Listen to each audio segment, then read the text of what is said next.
बोलिए प्रेम से श्री सद्गुरु महाराज की जय।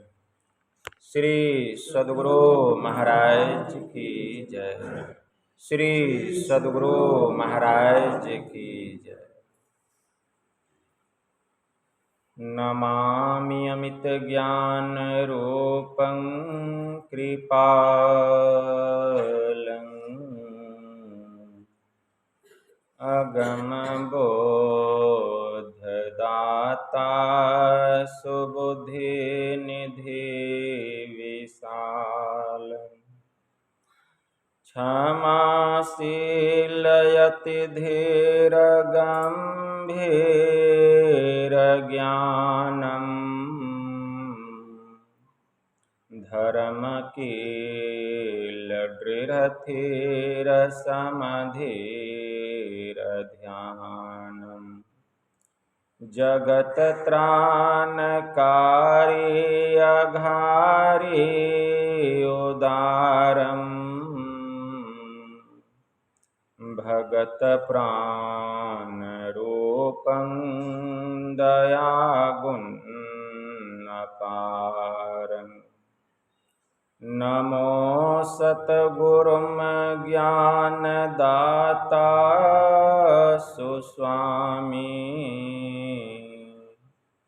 नमामि नमामि नमामि नमामि नमामि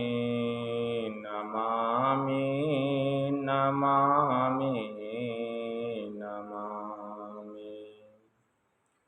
महाराज सद्गुरु है राजन को राजा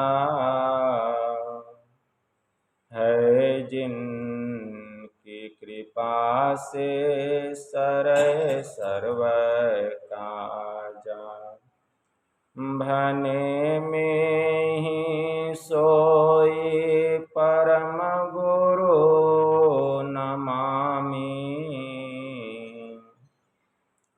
नमामि नमामि नमामि नमामि नमामि नमामि नमामि नमामि। श्री सद्गुरु महाराज की जय।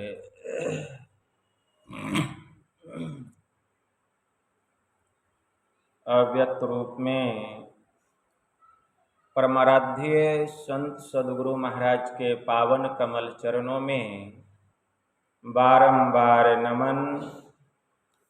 आदरणीय सत्संग प्रेमी गुरुजनों, भक्तिमती माताओं एवं धर्मशीला बहनों, यह संत मत का साप्ताहिक रविवार का प्रातःकालीन सत्संग है, जिसमें हम लोग अपनी अपनी उपस्थिति दर्ज कर रहे हैं। अभी संत स्तुति और गुरु वंदना से पाठ का शुभारंभ हुआ। हम लोगों ने अति ही मनोयोग पूर्वक भक्ति युक्त ढंग से पाठ का श्रवण किया। तत्पश्चात श्री रामचरितमानस सार सटीक षष्ठ सोपान लंका कांड से भी हम लोगों ने पाठ का श्रवण किया। पाठ के क्रम में हम लोग सुन रहे थे कि प्रभु श्री राम और रावण के बीच में युद्ध छिड़ गया है।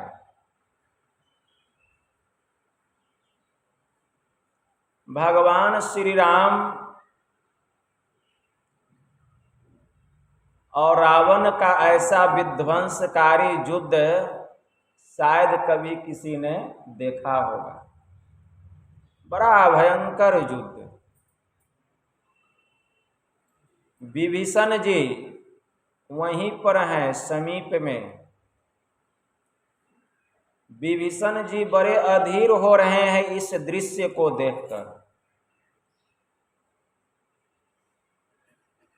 हम लोग युद्ध का मतलब ये नहीं समझे साधारण युद्ध, बड़ा विध्वंसकारी युद्ध था और मायावी युद्ध था। इतनी विशाल सेना थी रावण की, इतनी विशाल फौज थी और सब मायावी राक्षस। एक को मारिए 100 जन्म ले लेगा, दूसरे को मारिए उसके शरीर से जितना बूंद खून निकलता था उतना राक्षस फिर प्रकट हो जाता था। तो भगवान श्री राम और रावण के बीच में ऐसा जो विध्वंसकारी युद्ध हुआ, कहाँ हुआ? लंका में। विभीषण जी देख करके अधीर हो गए, बहुत घबरा गए। अब क्या होगा? राक्षस लोग एक एक आदमी को उठाता था, जिंदे निगल जाता था। इतनी मायावी शक्तियां थी उसके पास में। विभीषण जी प्रभु श्री राम से कह रहे हैं अधीर होकर के, घबरा कर, कि प्रभु रावण रथ पर सवार है, उसके पैर में जूते हैं प्रभु, उसके शरीर पर कवच है, लेकिन प्रभु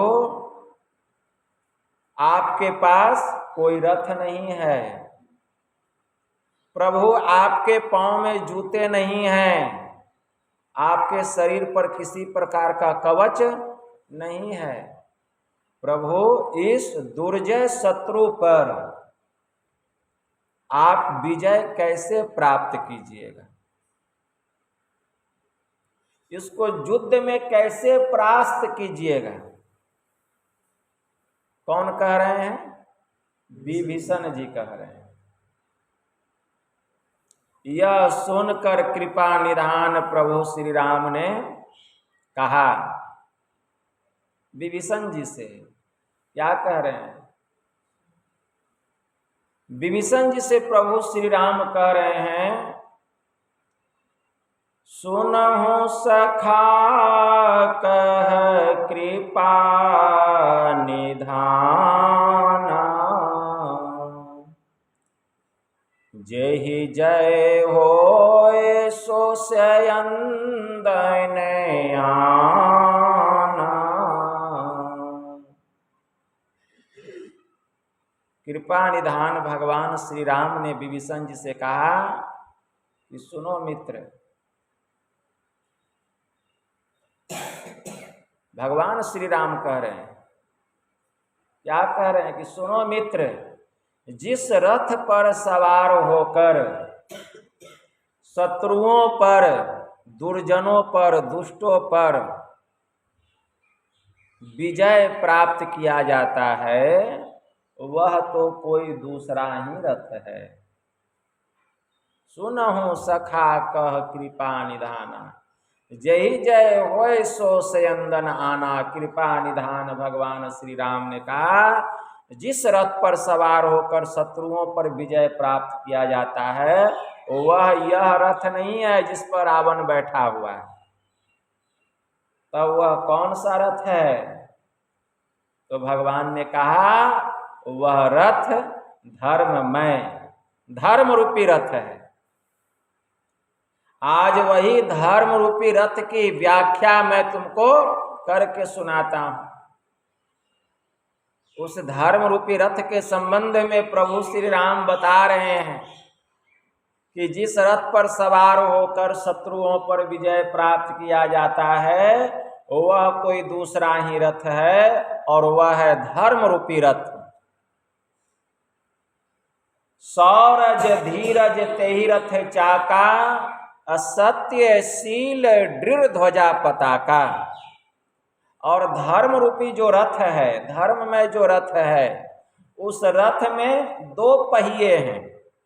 आप रथ देखे होंगे, रथ में कितना पहिया होता है? 2 पहिया होता है। तो धर्म रूपी रथ में भी 2 पहिया है। कौन कौन? पहला है शूरता और दूसरा है धीरता। पहला रथ का पहिया जो है, रथ का जो पहला पहिया है वह शूरता का प्रतीक है। मतलब वह शूरवीर होना चाहिए, वह साहसी होना चाहिए, वह निडर होना चाहिए, वह पीठ पीछे करके भागने वाला नहीं होना चाहिए। पहला पहिया शूरता, यह शूरता का प्रतीक है। वह शूरवीर होना चाहिए, साहसी होना चाहिए, निडर होना चाहिए, हिम्मत वाला होना चाहिए। यह उस धर्म रूपी रथ का पहला पहिया है। प्रभु श्री राम कितने साहसी हैं, कितने हिम्मत वाले हैं, कितने हिम्मत वाले हैं। गोस्वामी जी ने मानस में लिखा, व्यापक व्याप्य व्यापक व्याप्य अखंड अनंता अखिल अमोघ शक्ति भगवंता। गोस्वामी जी ने मानस में लिखा, वे परमात्मा के जैसे शक्तिशाली क्या और कोई दूसरे हो सकते हैं? उनके जैसा शक्तिशाली कोई नहीं है, ईश्वर के जैसा शक्तिशाली कोई नहीं है। क्योंकि जितने लोग हैं, स्वर्ग में भी जितने देवी देवता हैं, सबके पास उन्हीं की शक्तियां दी हुई है। वे कितने शक्तिशाली होंगे। ऐसे वे परमात्मा हैं। और वही परमात्मा राजा के घर में राजकुमार बन करके प्रकट हुए हैं। इसलिए भगत हेतु भगवान प्रभु राम धरौ तनु भोग किए चरित पावन परम प्राकृत नर अनुरूप जथा अनेकन भेष धरी नृत्य करई नट कोई सोई सोई भाव दिखावई आपुन होई न सोई। वे परमात्मा, तो वह साहसी होना चाहिए, निडर होना चाहिए, हिम्मत वाला होना चाहिए। प्रभु श्री राम ऐसे साहसी हैं, ऐसे हिम्मत वाले हैं, ऐसे वे परमात्मा है। यही उस रथ का पहला पहिया है। रथ का दूसरा पहिया धीरज, साहस, हिम्मत और निडरता के साथ उसके भीतर में धीरता होनी चाहिए, धैर्य होना चाहिए, सब्र होना चाहिए, सब्र धैर्य होना चाहिए। धीरे धीरे रे मना, धीरे धीरे सब कुछ होए, अब माली सींचे 100 घरा, ऋतु आए फल होए।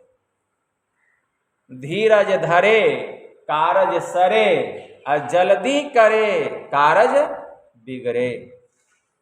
इसीलिए धैर्य रख करके कोई काम करेंगे तो वह काम सफल हो जाएगा, उस काम में सफलता मिलेगी।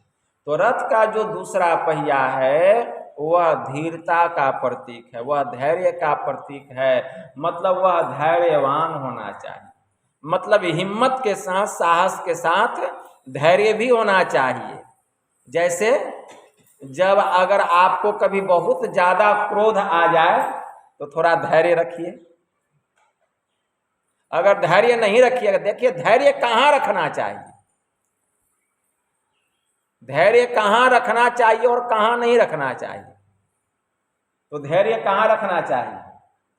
जब बहुत ज्यादा आपको क्रोध आ जाए तो वहां धैर्य रखिए, क्योंकि क्रोध में जो है कुछ ऐसा काम हो जाता है जिसको होने के बाद बहुत पछताना पड़ता है। लेकिन अगर कुछ देर हम धैर्य रख लेंगे तो वह काम नहीं होगा। जैसे थोड़ा सा धैर्य रखेंगे, क्रोध समाप्त होगा, और जो काम बिगड़ने वाला है वह बिगड़ेगा नहीं। इसलिए धैर्य रखना चाहिए, ठीक है ना। सब जगह धैर्य नहीं रखना चाहिए, सब जगह धैर्य नहीं रखना चाहिए। उसका स्थान बतलाया गया कहाँ कहाँ धैर्य रखना चाहिए। अगर आपके सामने कुछ विपत्ति आ जाए तो उस समय भी धैर्य रखिए, दुख आ जाए उस समय भी धैर्य रखिए, तो वहाँ भी धैर्य रखना चाहिए। जब इंसान के जीवन में, जब मानव के जीवन में दुख आता है, कोई आपदा आती है, कोई विपत्ति आती है, तो उस समय भी उसको धैर्य खोना नहीं चाहिए, सब्र रखना चाहिए, सब्र रखना चाहिए, धैर्य रखना चाहिए। तो ये सब स्थान पर धैर्य रखना चाहिए। अब ऐसा नहीं कि कोई हमको मारने के लिए आए और हम धैर्य रखें तो क्या होगा। अब बॉर्डर पर सिपाही खड़ा है और उसको कोई मारने के लिए आया, वो धैर्य रखेगा कि देखे कि किधर मारता है, वहां धैर्य रखने का नहीं है। कोई शुभ काम आप कर रहे हैं, ये नहीं कि थोड़ा धैर्य रखें, जितना जल्द हो वह शुभ काम कर लेना चाहिए, उसमें धैर्य नहीं रखना चाहिए। तो धैर्य कहाँ रखना चाहिए और धैर्य कहाँ नहीं रखना चाहिए, ठीक है ना। तो शुभ काम जितना जल्द हो कर लेना चाहिए, ठीक है ना। और धैर्य कहाँ रखना चाहिए, अगर क्रोध आ जाए तो उस समय धैर्य रखना चाहिए। आपके अंदर में किसी प्रकार की कामना आ जाए उस समय धैर्य रखना चाहिए। आपके मन में लोभ आ जाए उस समय धैर्य रखना चाहिए। मतलब जितने कलुषित विकार हैं, मतलब जितनी आपदा है, सार रूप में यही जान लीजिए। मतलब जितना दुख है, जितना पाप है, जितना भी ऐसा काम है जिससे कि हमारा अनिष्ट हो रहा है, हम दुख में पड़े हुए हैं, उस समय धैर्य रखिए, उस समय धैर्य रखिए। बहुत दुख हो रहा, अच्छा धैर्य रखिए, जीवन में सुख आएगा, धैर्य रखना चाहिए। लेकिन शुभ काम करने में धैर्य नहीं रखना चाहिए। जैसे किसी को सत्संग में जाना है और हम धैर्य रखेंगे तो क्या होगा, वह काम छूट जाएगा। उस समय जितना जल्द हो वह काम कर लेना चाहिए। किसी को ध्यान पर बैठना है, जितना जल्द हो बैठ जाना चाहिए, पता नहीं कुछ क्षण में क्या हो जाएगा। तो जितना अच्छा अच्छा काम है, जितने शुभ शुभ कर्म है, उसमें धैर्य नहीं रखना चाहिए, उसको जितना जल्द हो कर लेना चाहिए। और जितना अशुभ अशुभ काम हो उसमें धैर्य रखना चाहिए, मतलब टाल मटोल करना चाहिए। और टाल मटोल करते करते एक दिन संकल्प ले लेना चाहिए कि हमको यह काम नहीं करना। जैसे जब रावण जमीन पर पड़ा हुआ था, उसके शरीर में बाण लगा हुआ था, रावण के शरीर में, भगवान श्री राम ने लक्ष्मण जी से कहा कि देखो लक्ष्मण, हम दोनों भाई यहां से जाएंगे अयोध्या, तो वहां राजा बन करके प्रजा की सेवा करनी पड़ेगी। राजा बनेंगे जाएंगे तो, और राजा बनेंगे प्रजा की सेवा करनी पड़ेगी। लेकिन राजा बनने के लिए राजनीति को जानना बहुत जरूरी है। इसीलिए रावण जो है बहुत बड़ा राजनीतिज्ञ है। इसलिए देखो रावण अभी मरा नहीं है, तुम जाओ और उससे कुछ राजनीति की बात सीख करके आओ। किसने कहा? प्रभु श्री राम ने लक्ष्मण जी से कहा कि रावण अभी मरा नहीं है, धरती पर पड़ा है, तीर लगा हुआ है, शरीर से लहू निकल रहा है, रक्त की धारा बह रही है, लेकिन अभी भी उसकी सांसें चल रही है। इसलिए विलंब नहीं करो लक्ष्मण, जाओ और उससे राजनीति की कुछ बातें सीख करके आओ। भगवान का आदेश मानकर लक्ष्मण जी गए रावण के पास, और रावण के पास जाकर क्या कहते हैं कि रावण, मुझे तुम्हारे पास प्रभु श्री राम ने भेजा है, तुम मुझे कुछ राजनीति की बातें बतलाओ। तो रावण कहता है, लक्ष्मण, दुनिया की ऐसी कौन सी नीति है जिसको कि वे नहीं जानते, जिसको राम नहीं जानते? कौन सी नीति, राजनीति, ऐसा कौन सी राजनीति है या नीति शास्त्र है, या ऐसा कौन सा ज्ञान है, कौन सा शास्त्र है जिसको कि वे ज्ञाता नहीं है? लेकिन फिर भी अगर मुझे दास के मुंह से कुछ सुनना चाहते हैं, वहीं पर रावण कहता है कि हम लोग प्रभु के द्वार पर पार्षद थे पूर्व जन्म में, और पार्षद का नाम क्या था? जय और विजय, यही दोनों पार्षद, जय और विजय, जो कि रावण और कुंभकर्ण हुआ। तो श्राप के कारण हम रावण हुए और मेरा भाई कुंभकर्ण हुआ। लेकिन प्रभु के हाथों से मुझे बाण लगी है, अब मैं कहाँ जाऊंगा? वहीं पर जाऊंगा, फिर पार्षद के रूप में वहां जो मेरा ड्यूटी है उसको पूरा करूंगा। तो दुनिया की ऐसी कौन सी नीति है जिसको वे नहीं जानते हैं, लेकिन फिर भी मुझे दास के मुंह से कुछ सुनना चाहते हैं?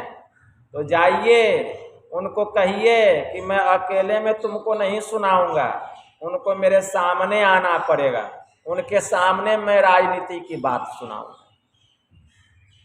लक्ष्मण जी गए, प्रभु श्री राम को ऐसी ऐसी बात बताएं, तो भगवान भी आए लक्ष्मण जी के साथ रावण के पास। अब भगवान श्री राम भी हैं, लक्ष्मण जी भी खड़े हैं।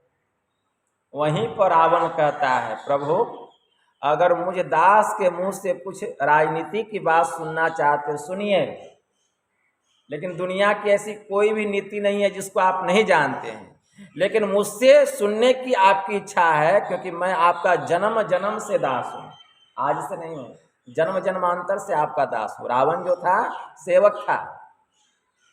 इसलिए प्रभु राजनीति की बात यही है कि शुभ कर्म जितना जल्द हो सके उतना जल्द कर लेना चाहिए, और जो अशुभ कर्म है उसको आज कल करते करते, टाल मटोल करते करते हमेशा के लिए उसको नहीं करने का संकल्प ले लेना चाहिए। जैसे एक बार मैं स्वर्ग से आ रहा था, बीच रास्ते में नरक आ गया, तो मैंने देखा कि नरक में जमदूत जो है वे जीवों को बहुत यातनाएं दे रहे हैं, बहुत दुख दे रहे हैं। मुझसे रहा नहीं गया, मेरा हृदय जो है वह पिघल गया जीव की वह दुर्दशा देख करके जो जमदूत दे रहे थे। तो मेरे मन में हुआ कि मैं धरती से लेकर स्वर्ग तक की सीढ़ी बनाऊंगा कि कोई नरक में जाए ही नहीं, सब स्वर्ग में चला जाए। तो यह शुभ विचार मेरे मन में प्रकट हुआ, लेकिन यह काम मैंने करने में टाल मटोल की, मतलब जल्दी नहीं कर सका और टाल मटोल करते रह गया, लेकिन यह काम हुआ नहीं। यह शुभ कर्म से मैं चूक गया। उसके बाद जब मैं धरती पर आया तो मैंने समुंदर के जल को चखा, तो बड़ा नमकीन जल था, एकदम खारा। मेरे मन में हुआ कि पूरे समुंदर के जल को मैं अमृत में बदल दूंगा, और यह काम मैं कर सकता था, लेकिन यह भी काम मैं नहीं किया। यह भी काम, शुभ काम जल्दी नहीं किया। क्या जो नहीं करना था। प्रभु आपकी भार्या जानकी जी का मैंने अपहरण करने जैसा जघन्य अपराध किया, जिसके कारण मैं आपके हाथों मारा गया। अगर मैं यह अपराध नहीं करता तो मुझे ब्रह्मा का वरदान था कि तीनों काल में मुझे कोई नहीं मार सकता।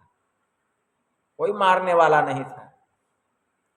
तो प्रभु, राजनीति की बात यही है कि शुभ काम जितना जल्द हो उतना जल्द कर लेना चाहिए, और जो अशुभ काम है, जो पाप है, जो अपकर्म है, उसको आज कल करके टाल मटोल करते करते हमेशा के लिए टाल देना चाहिए। ठीक है ना? तो जब क्रोध आए तो उसमें धैर्य रखना चाहिए, नहीं तो बहुत बड़ा अशुभ घटना घट सकता है अगर उस समय हम धैर्य नहीं रखेंगे। जैसे दो मित्र था, एक मित्र धनवान था और दूसरा मित्र निर्धन था। तो जो निर्धन मित्र था उसको कुछ रुपए की जरूरत आन पड़ी, तो वह अपने धनवान मित्र के पास गया और धनवान मित्र के पास जाकर कहा कि मित्र, मुझे 10,000 रुपए की सख्त जरूरत है, तुम मुझे दे दो। तो धनवान मित्र ने कहा कि रुपए तो मैं जरूर दूंगा, लेकिन उसके बदले में कोई कीमती वस्तु तुमको मेरे पास रखना पड़ेगा। तो निर्धन मित्र के पास तो कुछ था नहीं। कहा ठीक है। वह एक कागज का टुकड़ा उठाया, उसके ऊपर में लिखा, धीरज धरे तो कारज सरे और जल्दी करे तो कारज बिगड़े। और वह कागज का टुकड़ा अपने धनवान मित्र को दे दिया कि लो, यही कीमती वस्तु है, इसको संभाल के रखना। तो जो धनवान मित्र था वह तिजोरी से 10,000 रुपया निकाला और उसको दे दिया। और वह कागज का टुकड़ा देखा, पढ़ के, तो उसमें लिखा हुआ था, धीरज धरे तो कारज सरे और जल्दी करे तो कारज बिगड़े। उसी तिजोरी के ऊपर में वह चिपका दिया, ऐसे ही साट दिया। बस वह भी चला गया, जो निर्धन मित्र था अपना चला गया। इधर धीरे धीरे होता क्या है, जो धनवान व्यक्ति था वह भी धीरे धीरे निर्धन होने लगा,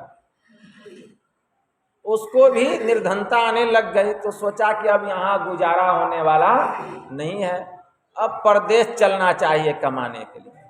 तो वह परदेश चला गया कमाने के लिए, और यह बात वह अपनी पत्नी को बतलाया नहीं। और उसकी पत्नी गर्भवती थी, यह बात उसको पता था नहीं।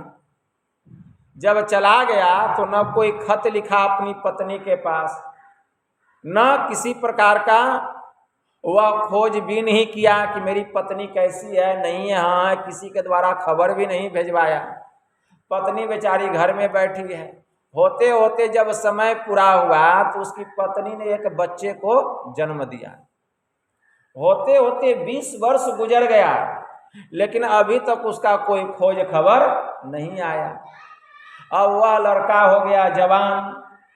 अब 20 वर्ष के बाद जो है, आधी रात में वह अपने घर आया, वही धनवान व्यक्ति जो निर्धन हो गया था, जो कमाने गया था। तो खिड़की दरवाजा बंद था, वह दरवाजा खटखटाया। उसकी पत्नी दरवाजे की खटखटाहट सुनी, लेकिन दरवाजा नहीं खोली। आधी रात का समय है, कौन है नहीं है। तब वह आवाज लगाया। जब आवाज लगाया तो उसकी जो पत्नी थी अपने पति के आवाज को पहचान लेती, ये तो मेरे पति की आवाज है। झट से उठती है, दरवाजा खोलती है और कहती है, स्वामी आप कहाँ थे इतने वर्षों तक? न कोई खत लिखे न कुछ। फिर मन में सोची कितना दूर से आए होंगे, पहले कुछ खाने का प्रबंध करती। तुरंत अपने पति को कुर्सी पर बैठाती है, टेबल लगाती है और चली जाती है रसोई घर खाना निकालने के लिए। इतने में उसकी नज़र जो है पलंग पर सोए हुए उस नवयुवक लड़के पर पड़ जाती है कि मेरे कमरे में यह नवयुवक लड़का कौन है। अब उसके मन में होने लगा कि हो न हो मेरी पत्नी को जरूर इस लड़के से कुसंग होगा, तब तो दरवाजा खोलने में इतना विलंब की। उसको बहुत क्रोध आया। दीवार पर तलवार टंगी हुई थी, वह तलवार निकाल लिया और सोचा कि एक ही झटके में इसका 2 टुकड़ा कर देंगे। कौन अजनबी लड़का मेरे घर पर मेरे पलंग पर सोया हुआ। वह सोच ही रहा था तलवार चलाने के लिए, तभी उसकी नज़र सामने में संदूक पर पड़ गई। उस पर लिखा हुआ था धीरज धरे कारज सरे, और जल्दी करे तो कारज बिगड़े। अब देखिए उसको तो क्रोध आ गया है। जैसे वह यह सेंटेंस पढ़ा, यह वाक्य पढ़ा कि धीरज धरे तो कारज सरे, या जल्दी करे तो कारज बिगड़े, तो उसके मन में वह कुछ धैर्य रखना चाहिए, कुछ धैर्य रखना चाहिए। मन में हुआ, बस वह तलवार क्या किया, दीवार पर टांग दिया। इतने में पत्नी खाना लेके आ गई। कहते स्वामी भोजन कीजिए। स्वामी भोजन क्या करेंगे? तुरंत पूछते पहले यह बतलाओ, यह नौजवान लड़का तुम्हारे पलंग पर क्या कर रहा है? कौन है ये नौजवान लड़का? तब उसकी स्त्री कहती है स्वामी आप तो चले गए हमको छोड़ के, हमको बता के गए थे कि हम परदेश जा रहे हैं। आज 20 बरस के बाद आप आ रहे हैं। जब आप जा रहे थे उस समय मैं गर्भवती थी, और ये कोई दूसरा लड़का नहीं है, आप ही का बेटा है, आप ही का औलाद है। आज यह 20 वर्ष का हो चुका है, आपने तो कोई खोज खबर मेरी ली नहीं, और हमको तो पता ही नहीं कि आप कहाँ गए हैं। जो मैं आपको सूचित करती, सूचना देती। यह सुनना था कि उसके आंखों से आंसू की धारा बहने लगी कि अगर आज मेरे मित्र ने यह कागज का टुकड़ा नहीं दिया होता, कीमती चीज, तो आज मेरे ही हाथों मेरे पुत्र की हत्या हो जाती। तो देखिए धैर्य कहाँ रखना चाहिए, धैर्य कहाँ रखना चाहिए और कहाँ नहीं रखना। यहां धैर्य रखना चाहिए। वह भोजन किया, आराम से रात को विश्राम किया। जब सुबह हुआ तो वह जो निर्धन मित्र था वह भी धनवान हो गया, बिजनेस व्यापार करते करते। तो सोचा कि अब अपने मित्र का 10,000 रुपया हम लौटा दे, बहुत दिन हो गया। वह अपने मित्र के पास 10,000 रुपया लेके आया, कहा कि मित्र यह लो तुम अपना 10,000 रुपया, और मैंने जो तुमको कीमती वस्तु दी थी रखने के लिए, अब वह हमको लौटा दो। तो वह धनवान मित्र कहता है देखो मित्र, रही बात इस 10,000 रुपए की, तो यह अब मैं लेने वाला नहीं हूं। रही बात उस कीमती वस्तु की जो तुमने मुझे दिया था, वह अब मैं देने वाला नहीं हूं, क्योंकि अगर वह कीमती वस्तु आज मेरे पास नहीं होता तो मेरे ही हाथ में मेरे पुत्र की हत्या हो जाती। यही है धीरज धरे कारज सरे, और जल्दी करे तो कारज बिगड़े। लेकिन याद रखना चाहिए कि धैर्य कहाँ रखना चाहिए और कहाँ नहीं रखना चाहिए। तो सौरज धीरज तेहि रथ चाका, मतलब सूरता और धीरता उस धर्म रूपी रथ के 2 पहिए हैं। असत्यशील दृढ़ ध्वजा पताका, सत्यता और शीलता उस धर्म रूपी रथ पर जो मजबूत ध्वजा है, और ध्वजे के ऊपर में जो पताका फहरा रहा है वह है सत्यता और शीलता। आप देखे होंगे रथ के पीछे में एक डंडा रहता है लंबा सा, उसको ध्वजा कहा गया। और उस ध्वजा के ऊपर में देखते हैं पताका लहराता है, उसी को शीलता कहा गया। मतलब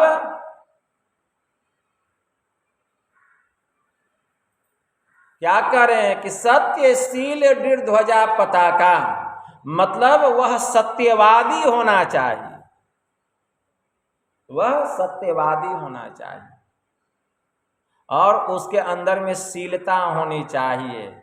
यही उस धर्म रूपी रथ का मजबूत ध्वजा और पताका बतलाया।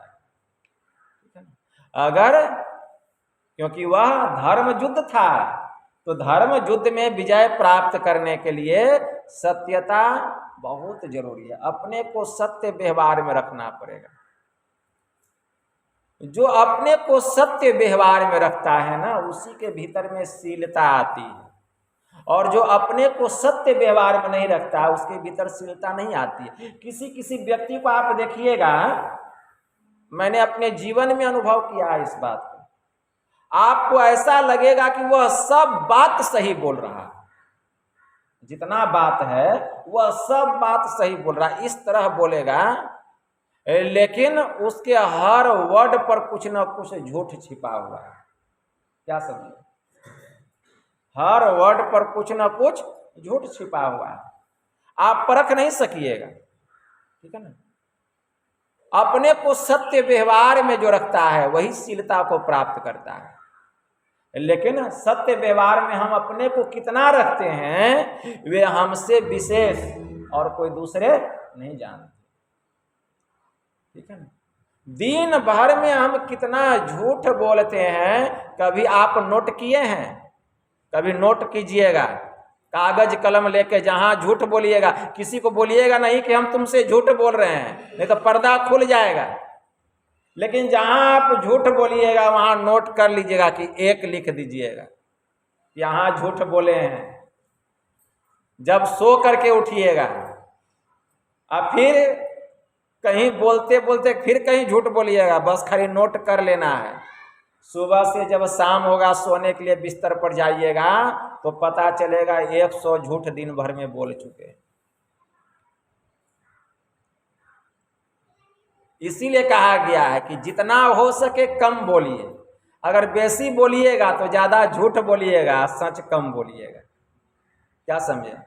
और कम बोलिएगा तो झूठ भी कम ही ना होगा, बात समझिए।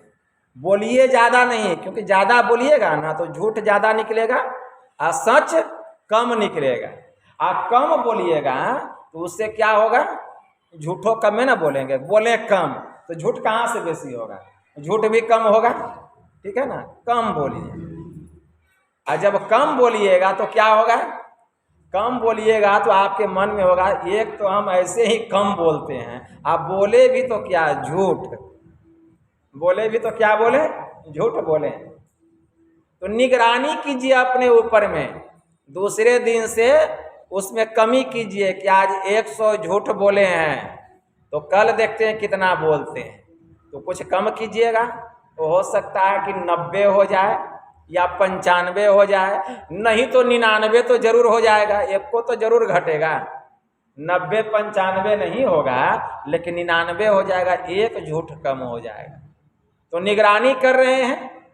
इस तरह निगरानी करते करते आप देखिएगा झूठ लोग क्यों बोलता है, जानते हैं क्योंकि उसको आदत हो जाती है झूठ बोलने की।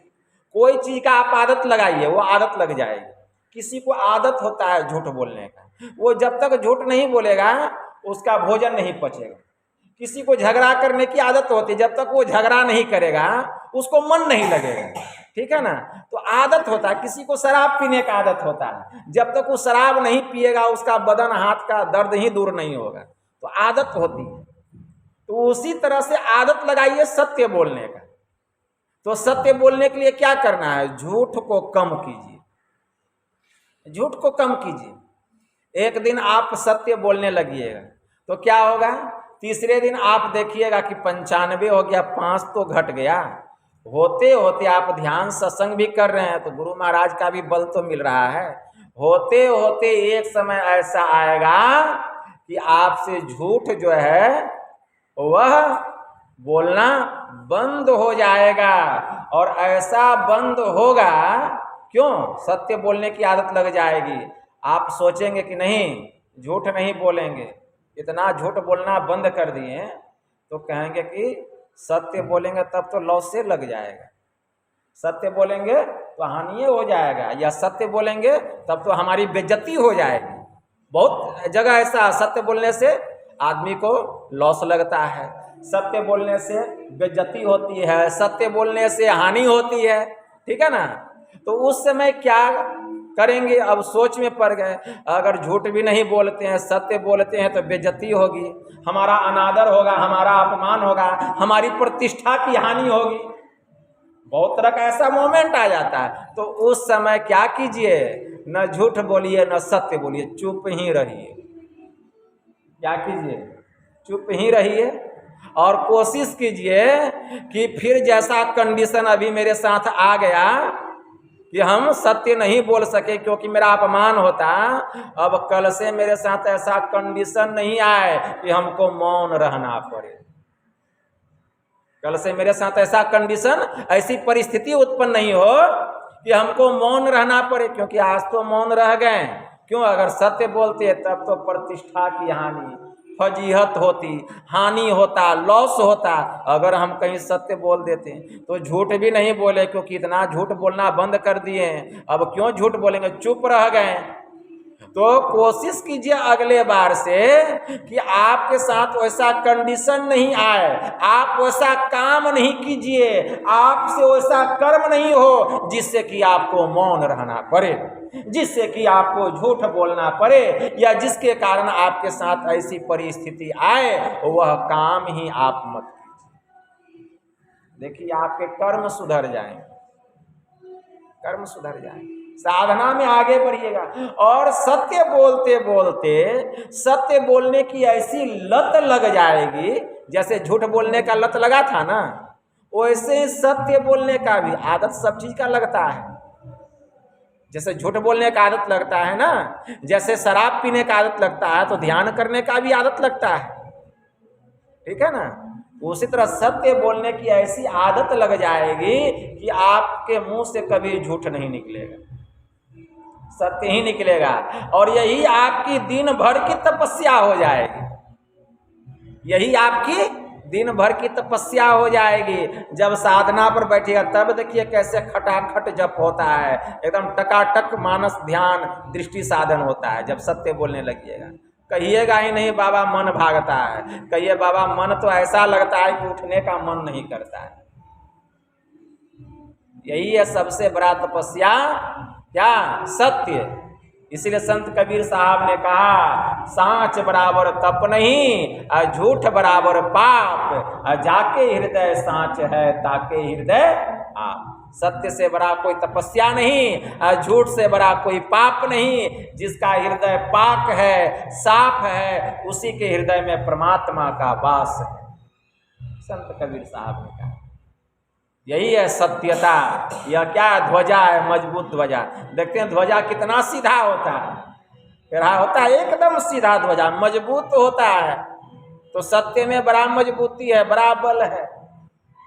अब देखिए सत्यशील दृढ़ ध्वजा पताका, तो सत्यता तो आ गया ध्वजा, और शील क्या है, शीलता क्या, ये है पताका जो उस ध्वजा के ऊपर में लहरा रहा है। वह शीलता क्या है, शीलता कैसे आती है, शीलता कैसे आती है, जो अपने को सत्य व्यवहार में रखता है उसी के अंदर में शीलता आती है, उसी के अंदर में शीलता आती है। संत कबीर साहब ने कहा, शीलवंत सबसे बड़ा, सबसे बड़ा कौन है, शीलवंत। और शीलवंत सब नहीं होता है, इसको खूब याद रखिए, शीलवंत सब नहीं होता है। कौन होता है शीलवंत, कोई संत होते हैं, कोई संत ही शीलवंत होते हैं, जो अपने को सत्य व्यवहार में रख लिया, जो सदाचार में सिद्ध हो गया, झूठ चोरी नशा हिंसा व्यभिचार में सिद्ध हो गया, मतलब जो पांचों पाप से दूर हो गया, उसी के अंदर में शीलता आएगी। जैसे जब वृक्ष में फल लगता है, जब वृक्ष में फल लगता है तो क्या देखते हैं, उसकी डालियां अपने आप झुक जाती है, झुक जाती है ना। उसी प्रकार जिसके भीतर में शीलता आ जाती है, नम्रता आ जाती है, कैसे, ये सदाचार का पालन करते करते, सदाचार का पालन करते करते, सत्य व्यवहार में रखते रखते जिसके भीतर में शीलता आ जाती है, तो सदाचार का पालन करते करते साधना में वह उतना ऊंचा चला जाता है, इतना ऊंचा उठ जाता है, वह साधना के परम प्रकाष्ठा को प्राप्त कर लेता है। सिद्धि रूपी मुक्ति की प्राप्ति हो जाती है। सिद्धि क्या है, यहाँ मुक्ति ही सिद्धि है, सिद्धि रूपी मुक्ति की प्राप्ति हो जाती है, वह ज्ञानवान हो जाता है। तो जैसे वृक्ष की डालियां में जब फल लगता है तो वह डाली स्वतः झुक जाती है, उसी प्रकार जो ज्ञान में परिपक्व हो जाता है वह नम जाता है। नौ का मतलब कमजोर नहीं हो गया, उसके अंदर में नम्रता आ गई, वह ज्ञान से भरा हुआ है, उसके अंदर में फल लगा हुआ है, इसलिए उसकी डाली इतनी लचीली हो गई कि वो झुक गई। इसका मतलब वह डाली कमजोर नहीं है, फल के कारण वह झुकी हुई है, उसी प्रकार जिसके भीतर में शीलता आ जाती है, नम्रता आ जाती है, वह नव जाते हैं। यह है शीलता, वही है वह पताका जो ध्वजा के ऊपर में लहरा रहा है, यही वह पताका शीलता। इसलिए संत कबीर साहब ने कहा, शीलवंत सबसे बड़ा, सब रत्नन की खान, तीन लोक की संपदा रहे शील में आन, ज्ञानी ध्यानी संयमी दाता सूर अनेक, अरे जपिया तपिया बहुत है शीलवंत को ये। आपको जपी मिल जाएंगे, खूब जप करने वाले, तपी मिल जाएंगे, खूब तपस्या करने वाले, लेकिन शीलवंत रूपी संत जल्दी आपको नहीं मिले। जपिया तपिया बहुत है शीलवंत को ये, वही है वह मजबूत ध्वजा के ऊपर में जो पताका लहरा रहा है, वही है शीलता का प्रतीक। तो सत्य शील दृढ़ ध्वजा पताका, सौरज धीरज तीरथ चाका, असत्य शील दृढ़ ध्वजा पताका। बल विवेक दम पर हित घोरे, अक्षमा कृपा समता रजु जोरे। बल विवेक, क्या बल विवेक? सार और आसार का ज्ञान बल, सार और आसार का ज्ञान बल, क्या करना चाहिए क्या नहीं करना चाहिए, यह विवेक कहाँ होगा? इस सत्संग में होगा। क्या करना चाहिए क्या नहीं करना चाहिए, ज्ञान कहाँ होगा? सत्संग में होगा। तो बल विवेक दम, दम मतलब इंद्रियों का निग्रह, इंद्रियों का निग्रह, इंद्रियों को काबू में रखना। हमारी जो इंद्रियां है ये काबू में है। इंद्रियों को काबू में रखने के लिए क्या करना पड़ेगा? इंद्रियों का नाथ मन बतलाया गया। इंद्रियों का स्वामी कौन है? मन है। इंद्रियों को काबू में रखना है, मन को काबू में कीजिए, इंद्रियां अपने काबू में हो जाएगी। अब मन ही काबू में नहीं है तो इंद्रियां काबू में कहां से रहेगी? कहां से रहेगी?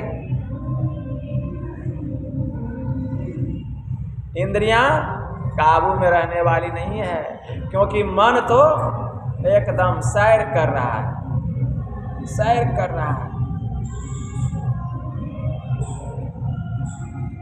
इसीलिए संत कबीर साहब ने कहा मन को वश में करना पड़ेगा। मन को वश में करने के लिए क्या है? संत पलटू साहब कहते अरे मन नहीं पकड़ा जाए, बहादुर जवान है, करत रहे खुरखंद, बड़ा शैतान है, ऐसा यार हरीफ बसे इस हलक में। अरे हारे पलटू, अरे उड़ता कोस हजार पंख बिनो पलक। यह मन ऐसा है। भगवान कृष्ण से अर्जुन ने कहा चंचलम ही मनः कृष्णा परमाथि बल्लौडिरम तस्याहम निग्रहम मन्ये वायोर्युषु दुष्करम। हे केशव, हे कृष्ण, यह मन बड़ा चंचल है। हे प्रभु, यह मनुष्य को मत डालता, मत डालता। जैसे हवा को मुट्ठी में कैद करना बहुत कठिन है, उसी प्रकार इस मन को बस में करना बहुत दुष्कर है। किसने कहा? अर्जुन ने कहा। किससे कहा? भगवान कृष्ण से कहा। तो भगवान महायोगेश्वर श्री कृष्ण ने क्या जवाब दिया? श्रीमद् भगवत गीता में यह मंत्र आया, असंशयवताम महाबाहो मनो दुर्निग्रहम चलम अभ्यासेन्तु कौन्तेय वैराग्येन च गृह्यते। हे महाबाहु अर्जुन, इसमें संशय नहीं, यह मन बड़ा ही चलायमान। एक क्षण में यह मन कहाँ से कहाँ चला जाए, क्या से क्या करा दे, कहा नहीं जा सकता।